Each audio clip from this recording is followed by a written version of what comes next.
मैंने मेरे पिताजी को बोला कि आपको स्कूल में बुला रहे हैं। मैं जब भी मेरे पिताजी को बोलता था कि आपको बुला रहे, तो वो तैयार हो जाते थे, अच्छे से कपड़े वपड़े पहनते थे, मस्त। मैंने बोला क्यों तैयार हो गए? बोले तेरी इज्जत नहीं जानी चाहिए। I got very good parents. तो वो स्कूल में तैयार होके आए, और ऐसा चांस मैंने उनको बहुत दिया लाइफ में स्कूल में आने का। तो जब हम स्कूल में गए तो प्रिंसिपल ने पूछा कि आपका बेटा ऐसा है, निकम्मा है, आवारा है, घूमता रहता है, अटेंड। मेरे पिताजी बिगड़े, बोले जबान संभाल के बात करिए। मैंने बोला हाँ, अब कोई प्रॉब्लम नहीं है। बहुत लंबी बात है। उस दिन घर आके मेरे पिताजी ने मुझे बहुत डांटा। बोले बेटा मैं दर्जी काम करता हूँ, ओटले पर दुकान चलाता हूँ, 14 घंटे काम करता हूँ, तेरे 4 ट्यूशन है, मेरी साल की जितनी इनकम इससे ज्यादा तेरी ट्यूशन फी है। पर मेरे को सब आता है, पर मैं एग्जाम में भूल जाता हूँ।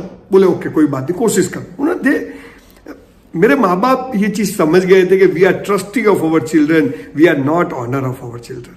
We got very good parents, though we are totally illiterate. हमारे माँ बाप जानते थे कि हम बच्चे के ट्रस्टी हैं, मालिक नहीं है, बाप नहीं है। भगवान ने हमें 2-4 बच्चे दिए, उनको अच्छे से बड़े करने हैं, उनको अच्छे संस्कार देने हैं, फिर छोड़ देना है उनको, दुनिया में जो करना है करेंगे। आजकल के माँ बाप बेटा 90% आने चाहिए। अब हस्बैंड वाइफ के दोनों के मार्कशीट मिलाओगे तो 80 नहीं होंगे। ऐसे से माँ बाप बच्चों से 90% की अपेक्षा रखते हैं, एक्सपेक्टेशन रखते हैं। बहुत लंबी बात है दोस्तों, पर देखो मैं जिस चीज में बिलीव करता हूं, जो चीज बोलने के लिए मैंने 1500 सेमिनार गुजराती में किए, अभी मेरे पास 2000 सेमिनार के पेंडिंग में मेरे पास फॉर्म्स पड़े, और मैंने हिंदी में चालू इसलिए किया कि बहुत सारे लोगों की डिमांड थी। मैं गुजरात में ही पूरा नहीं हो सकता हूं, पर मैंने बोला चलो मैं हिंदी में बोल लूं तो लोग सुनते रहेंगे, यूट्यूब के प्लेटफॉर्म से या सोशल मीडिया पे, कैसे भी करके लोग सुनते रहेंगे। 1984 में जब हमारा 12th बोर्ड का साइंस का रिजल्ट आया, मेरे 19 फ्रेंड्स मेडिकल इंजीनियरिंग आर्किटेक्ट में गए। संजय रावल 54%। मैंने चलो पास तो हो गए। मैं रिजल्ट लेके घर आया, मेरे पिताजी ने मुझे एक लफ्ज पूछा नहीं। बोले क्या हुआ बेटा? मेरा पास हो गया। बोले कोई बात, अब क्या करना है? बोला नहीं अब मैं बीएससी करूंगा। मेरा अहमदाबाद जाने का प्लान था। मैं पालनपुर जैसे छोटे शहर में रहता था, तो मैंने बोला अहमदाबाद। मैंने बोला नहीं मुझे नहीं जाना है। मैंने थाम ली थी कि अब मैं मेरे बाप से एक पैसा नहीं लूंगा, and I am going to help my father. That was the turning point. Then I started be. अब देखिए एक बात मैं भूल जाऊंगा कहना, आपको पता है भगवान जो करता है वो अच्छे के लिए करता है। जो किया वो भी अच्छा किया, करता है वो भी, जो करेगा वो भी अच्छा करेगा, जो हो रहा है वो भी अच्छा हो रहा है।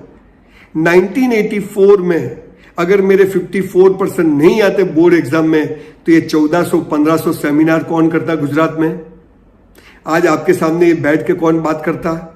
मतलब भगवान को पता था कि इस बंदे को भले डॉक्टर बनना है, पर मुझे इसको डॉक्टर नहीं बनाना है, क्योंकि ये बंदा पैदा हुआ है स्पीकर बनने के लिए। उसको परसेंटेज मत दो। अब सोचिए साहब, मैंने उस टाइम सुसाइड कर लिया होता, मर गया होता, तो आज आपके सामने कौन बैठा होता? पिछले 2 साल में 650 से 700 लोगों को मैंने सुसाइड करते हुए बचाया, आत्महत्या करते हुए बचाया। Life is so beautiful. Never regret for anything in life, what ever happen with you. जो होगा अच्छा हो। आज बुरा लगता है, 6 महीने बाद लगेगा बहुत अच्छा हुआ। आज कोरोना वायरस आया है, 6 महीने बाद लगेगा बहुत अच्छा हुआ। ये भगवान का नोटिस है हमें, सुधर जाओ, संस्कार से जियो, साथ रहो। हिंदू मुसलमान सब लोग साथ रह के जियो। ईश्वर एक है, भगवान एक है, तो सब अच्छे के लिए हो रहा है। हमारे साले भेजे में घुसता नहीं। 1984 में मेरे साइंस में 54 आई स्टार्टेड बीएससी। मैं दिन में कॉलेज करता था, रात में मैं एक होटल में वेटर की जॉब करता था। I was waiter in A hotel, guest house था। नीचे से बैग्स लोगों के लाके ऊपर चढ़ाओ, फिर सुबह में चाय बना के दो, बेडशीट साफ करो, स्वीपर नहीं आया तो टॉयलेट बाथरूम भी साफ करो, ऑल इन वन। मैनेजर भी मैं, प्यून भी मैं, जो भी गिनो, बहुत अच्छे से किया।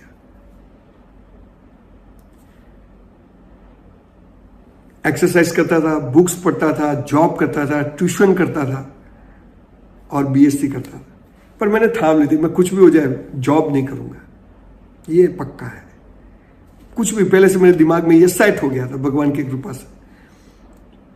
एक चीज आदमी कुछ कर नहीं सकता है, वो जो सोच विचार डालता है उसको कोई पकड़ सकता है, कोई छोड़ देता है, और वही पकड़ा जाता है जो अपने बस का होता है, जिसके लिए हम पैदा हुए होते हैं। भगवान बहुत कृपालु है। हम इस दुनिया में आते हैं, हमारे लिए हर एक चीज तैयार होती है।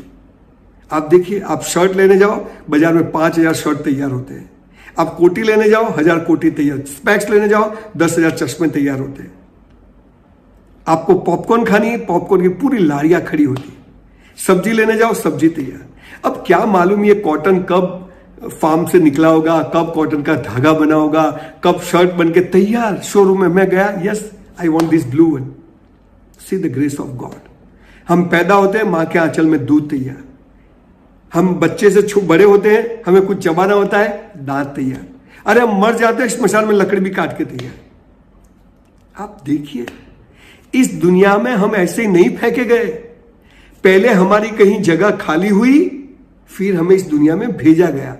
अब हमें उस जगह पर पहुंचना है, पर उस जगह पर पहुंचना है हमारी है और हमें चाहिए, किसी की चुरा के पड़ा के नहीं लेनी है। ये भाव से अगर हम काम करेंगे तो हम हमारे गंतव्य स्थान पर पहुंच जाएंगे। बीएससी किया, बीएससी करने के बाद डायमंड के बिजनेस में गया। 2 घंटे से चालू करके 2 साल जॉब किया, उसमें भी कुछ पैसा सैलरी वैलरी वो पार्टी ने दिया नहीं। 2 घंटे उधार के पैसों से चालू करी। 8 लड़कियां काम करती थी, 2 लड़के काम करते थे। उसमें से मैंने 200 लोग काम करे, वहां तक डायमंड का बिजनेस मैंने एक्सपांड किया। मैं पॉलिशिंग का काम करता था। 90 to 93 में इतना बड़ा लॉस हुआ कि 10 बार सुसाइड करना पड़े। एक बार में पूरा नहीं हो जाए, मरो जियो मरो जियो। मैं खड़ा रहा। बहुत बड़ा लॉस हो गया, सब कुछ बेच दिया। पर जब पूरा आकाश फट गया हो, अब क्या करोगे? आंख में से पानी भी आ गया, अच्छे बुरे विचार भी आए। पर एक चीज के भगवान, मेहनत मेरे हाथ में, फल तेरे हाथ में है। मैं जो चाहता हूं वो हुआ तो मैं खुश, मैं जो चाहता हूं वो नहीं हुआ तो तू खुश। तो आज तू खुश हो जा, मैं नाराज नहीं हूंगा। रोता, बहुत दुख हुआ जब मेरी मां से मेरी डिस्कशन हुई।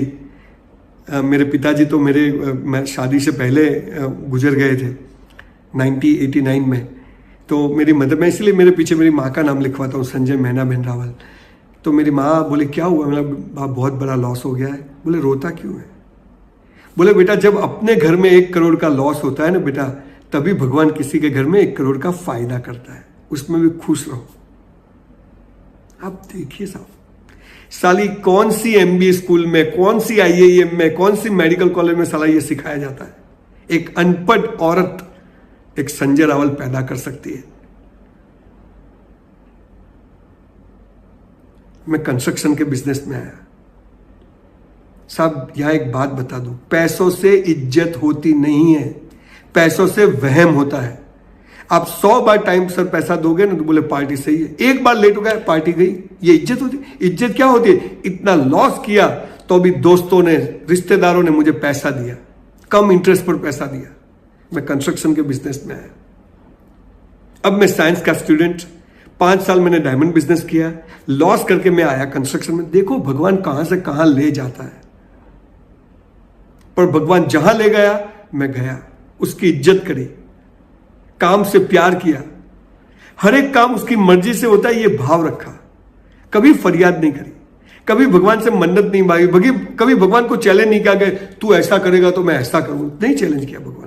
हम तो भगवान को बोलते हैं ये हो जाएगा तो मैं पैदल आऊंगा, ये हो गया तो मैं इतना सोना चढ़ाऊंगा। तुम्हारे बाप का माल है क्या? हम भगवान को चैलेंज करते हैं। कंस्ट्रक्शन के बिजनेस में भी, पहले बिजनेस में मैं ऐसा फंसा साहब। एक ग्राउंड फ्लोर में बैंक था, उसका टेरेस खरीदा। मैंने सोचा ऊपर 3 फ्लोर बना दूंगा। अब मैंने बोला बना देते हैं, तो इंजीनियर ने बोले उसका बेस ही नहीं है। मतलब बेस क्या होता है? बोले कॉलम होने चाहिए जमीन के अंदर, उसका जो बेस हो जाना चाहिए, पाया बोलते हैं। मतलब तो इसमें क्या? बोला वो कर दो। बोला नहीं है, पर इसमें तो 1 फ्लोर भी नहीं बन सकता। फिर फंसा। देखिए साहब, भगवान कितना आपकी परीक्षा लेता है। उस बिजनेस में 2 साल में परेशान हुआ, पर पूरा बिल्डिंग के नीचे से मैंने RCC का कॉलम निकाल के उस बिल्डिंग को खड़ा करने की भगवान ने मुझे ताकत दी और वो बिल्डिंग खड़ा किया। बहुत पैसा मिला उसमें से। That was my first business. उसमें से मैंने होटल किया, उसमें से मैंने बुक स्टोर किया, उसमें से फिर मेरा कंस्ट्रक्शन का बिजनेस चालू हो गया और फिर जो चलता गया अभी तक चलता रहा। जो हुआ अच्छा हुआ, जो होगा अच्छा होगा। मेरी कोई औकात नहीं है, मेरी होशियारी कहीं काम नहीं आती। आज कोरोना वायरस है, मुकेश भाई अंबानी भी घर में बैठे हैं, मैं भी घर में बैठा हूं, एक भिखारी भी घर में बैठा है। क्या पैसा पैसा करते हो साहब? चाहिए पैसा, हर एक चीज जरूरी। भगवान ने कांटे भी बनाए, फूल भी बनाए, तंबाकू भी के पेड़ बनाए, आम के भी पेड़ बनाए, सब कुछ बनाए। चोर है, पुलिस भी है, सब कुछ जरूरी है। होशियार स्टूडेंट है, डब्बे में है, डिब्बे भी चाहिए। सब डॉक्टर बनेंगे, कंपाउंडर कौन बनेगा? अभी मैं एक बार पुलिस में ट्रेनिंग में गया, पुलिस वाले थे मेरे सामने। मैंने पुलिस वालों को बोला, भाई साहब ये जो लोग चोरियां करते हैं, बैंक लूटते हैं, चैन स्नैचिंग करते हैं, एटीएम लूटते हैं, आपको उनके पांव छूने चाहिए। बोले क्यों? मतलब आपके भगवान है, मतलब आपकी रोजी है, सॉरी। बोले कैसे? मतलब हम दुकान जाते हैं यूं करते हैं, आपकी रोजी है, कोई चोरी नहीं करेगा तो आपका काम ही क्या है? बोले हाँ बात तो सही है।